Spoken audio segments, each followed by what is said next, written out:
lovely viewers, welcome to Biophilic with Pathak ma'am.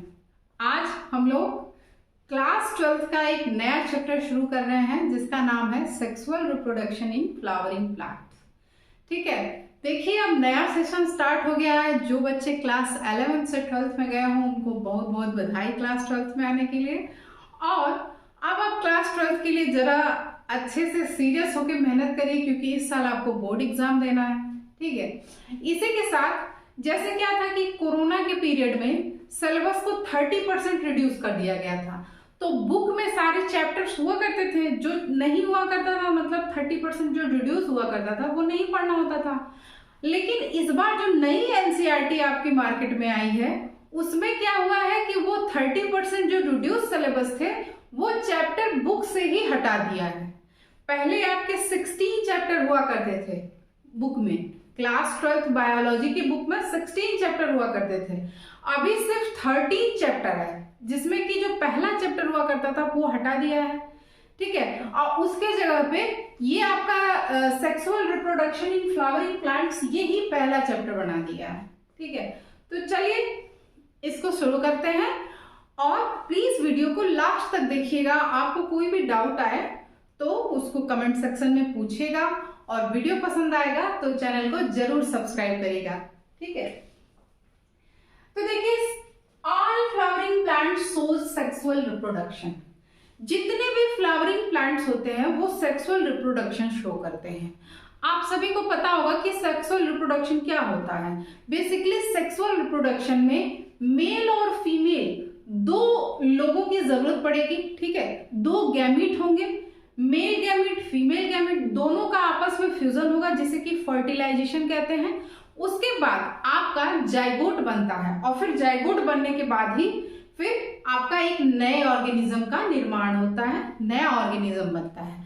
तो basically ये sexual reproduction है। जितने भी डेवलप एनिमल है, प्लांट है, उनमें सेक्सुअल रिप्रोडक्शन होगा। और एक चीज अगर बात की जाए फ्लावर की, जैसे कि यहाँ पे लिखा हुआ है फ्लावरिंग प्लांट, तो आप सभी जानते हैं कि फ्लावर किस आपके मतलब फाइलम का वो कैरेक्टर है। अगर देखा जाए तो वो है आपका एंजियोस्पर्म। ठीक है, एंजियोस्पर्मिक प्लांट ही वो होते हैं जिनमें फ्लावर होता है। आपने स्टडी किया होगा थैलोफाइटा, जिसमें कि एल्गी वगैरह आते हैं। पहले थैलोफाइट आया, फिर टेरिडोफाइट आया, फिर ब्रायोफाइट आया, फिर आपका जिम्नोस्पर्म आया। कहीं पे भी फ्लावर नहीं आपको मिली। कहीं फ्लावर था? सिर्फ एंजियोस्पर्म जो है उसमें फ्लावर्स पाए जाते हैं और एंजियोस्पर्म ही आपके प्लांट किंगडम का सबसे मतलब डेवलप आपका ग्रुप है। ठीक है, तो चलिए all flowering plants show sexual reproduction. जितने फ्लावरिंग प्लांट्स हैं सभी में क्या होता है? सेक्सुअल रिप्रोडक्शन होता है। और सेक्सुअल रिप्रोडक्शन जो होता है वो जिसके थ्रू होता है उसी का नाम आपका फ्लावर है ना। जैसे हमारे में रिप्रोडक्टिव ऑर्गन जो है वो क्या है, आपका मेल है तो उसका आपका मेल जेनाइटल ऑर्गन है, फीमेल का अलग जेनाइटल ऑर्गन है। सेम उसी तरीके से अगर बात करें प्लांट में तो एंजियोस्पर्म में क्या है, आपका फ्लावर है, उसका रिप्रोडक्टिव पार्ट फ्लावर ही है। ठीक है, आपके एनसीईआरटी में शुरू में फ्लावर के बारे में कई सारी बातें बताएं, जैसे कि हमारा बहुत ही इंटीमेट रिलेशनशिप रहा है फ्लावर्स के साथ। जैसे हम अपने हैप्पीनेस में फ्लावर को यूज करते हैं, खुशी जाहिर करनी होती है, दुख में भी यूज करते हैं। ठीक है, अपने स्वाद के लिए, जैसे उसकी स्मेल हमें बहुत पसंद होती है, उसको सूंघते हैं। और उसके बाद पूजा पाठ में, कल्चरल वैल्यूज में यूज करते हैं, सोशल है, रिलीजियस है, ये सारी चीजें दिया हुआ है।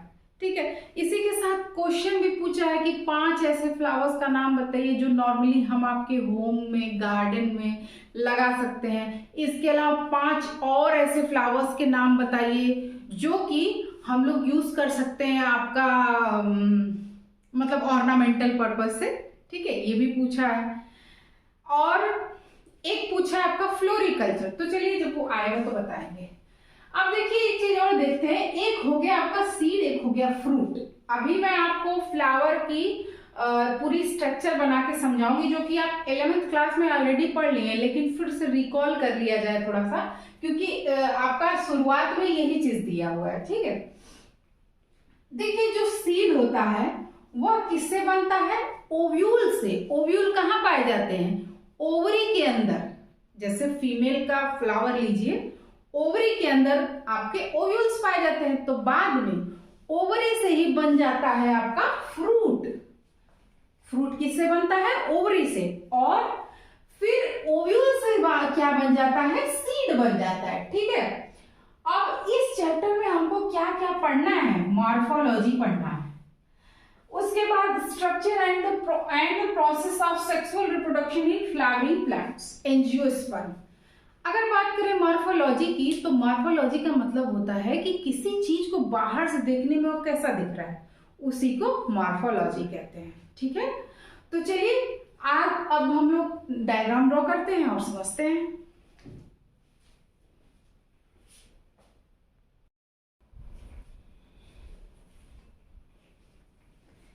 ये देखिए आपका एक फ्लावर का मैंने डायग्राम ड्रॉ कर दिया है। ठीक है, तो ये तो आप सभी को पहले से ही पता होगा, फिर भी रिकॉल करने के लिए देख लेते हैं।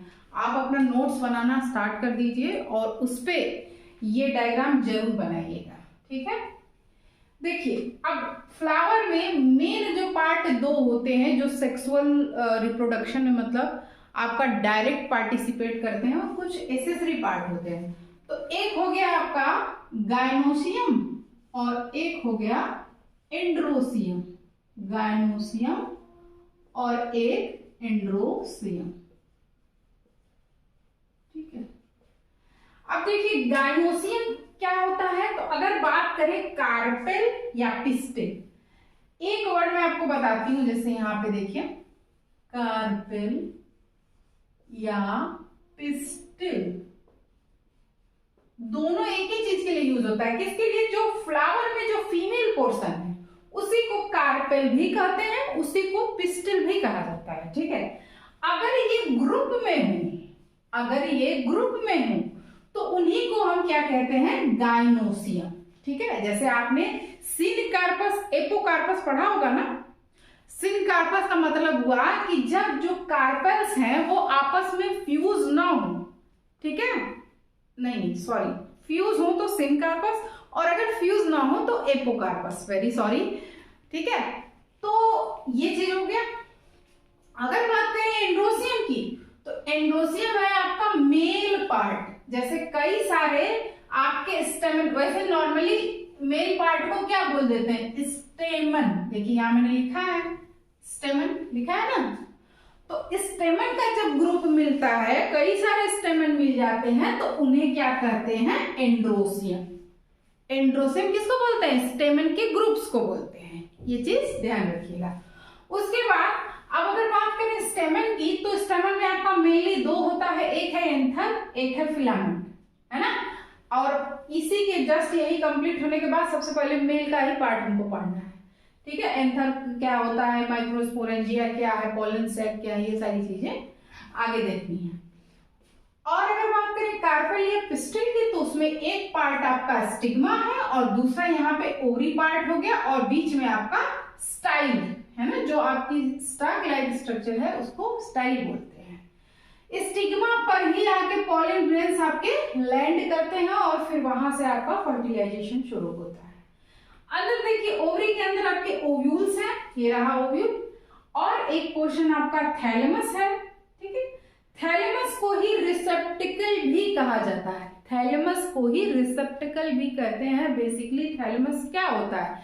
आपका जो शूट पोर्शन होता है ना, शूट बोले तो आपका जैसे मान लीजिए सीड जब जर्मिनेट करता है तो एक उसमें से दो निकलते हैं, एक से रूट बनता है, एक से शूट बनता है। शूट में आपके लीव्स और स्टेम ये सारी चीजें और फ्लावर वगैरह, तो सूट का ही एक मॉडिफाइड फॉर्म जो है वो थैलेमस बनाता है, स्टेम या सूट। ठीक है, उससे, और ये जो डंठल होती है फ्लावर में ना, उसको पेडिसिल कहा जाता है। क्या कहते हैं? पेडिसिल। ओके, उसके बाद अब इसमें जो हरा वाला भाग है, पुष्प लीजिए, फ्लावर लीजिए, उसमें जो हरा वाला भाग है पत्ती की तरीके से जो दिखता है, उनको सेपल कहते हैं। और सेपल कब कहेंगे? जब वो इकलौता एक हो। उसी के ग्रुप को कैलिक्स कह दिया जाता है। ठीक है, और पुष्प का जो रंगीन भाग होता है, जो आप कलर्ड पोर्शन देखते हैं फ्लावर को, उसके एक को पेटल कहते हैं, है ना, जो पंखुड़ी होती है उसी को पेटल कहते हैं, और उसी के ग्रुप को कोरोला कह दिया जाता है। जैसे यहाँ कैलिक्स वैसे वहां कोरोला। ठीक है, अब ये तो मैंने बता ही दिया था फिलामेंट एंड थ्रेड, तो लगभग आपकी सारी चीजें कवर हो गई। ठीक है,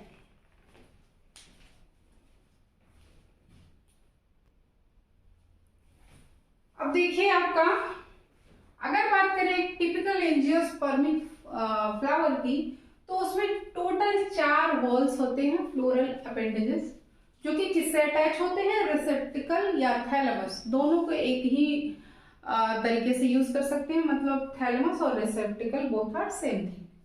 ठीक है, तो पहला जो वर्ड हो गया वो कैलिक्स हो गया। ठीक है, जो कि किसका बना हुआ है, आपका सेपल्स का, है ना। अब अगर बात की जाए तो रिप्रोडक्शन में ये बिल्कुल भी पार्टिसिपेट नहीं करते, जस्ट असिस्ट करते हैं। तो ये कैसे नेचर में होते हैं, स्टेराइल होते हैं, नॉन इसेंशियल वर्ड, मतलब ये आवश्यक नहीं है। ठीक, स्टेराइल होते हैं, स्टेराइल मतलब जो कि रिप्रोडक्शन करने में केपेबल ना हो, उसी को स्टेराइल कहा जाता है। दे कांट रिप्रोड्यूस, है ना, और जो रिप्रोड्यूस कर पाते हैं उन्हें फर्टाइल कहते हैं। स्टेराइल का अपोजिट फर्टाइल। ठीक है, कोरोला की अगर बात करें तो consist of petals, again non essential word हो गया, और ये आपका क्या है, ये भी स्टेराइल ही है। ठीक है, अब अगर बात करें थर्ड, तो थर्ड वर्ड आपका हो जाएगा एंड्रोसियम, कंसिस्ट ऑफ स्टेमन्स हो गए, यानी कि ये इसमें क्या पाए जाते हैं, आपके स्टेमन्स पाए जाते हैं, और ये कौन सा पार्ट होता है, मेल यूनिट होती है, और ये एसेंशियल वर्ड है, मतलब यह आवश्यक है, और ये फर्टाइल है आपका। ठीक है, यानी कि ये रिप्रोडक्शन में आपका नेसेसरी है, यानी जरूरी है। अब एक आपका बच जाता है एंड्रोसियम। ठीक है, उसको भी लिख लेते हैं फटाफट। आपका बच गया एंड्रोसियम, सॉरी एंड्रोसियम तो हो गया ना, गाइनोसियम बचता है, गाइनोसियम। ये हो गया आपका कंसिस्ट ऑफ कार्पेल्स, है ना, कंसिस्ट ऑफ कार्पेल्स। ये आपकी कौन सी यूनिट है, फीमेल यूनिट है।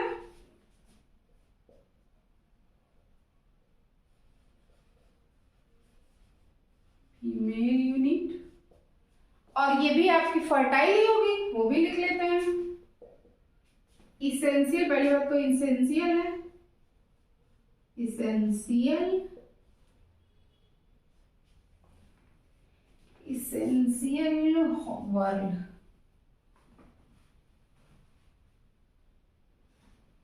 इसेंशियल,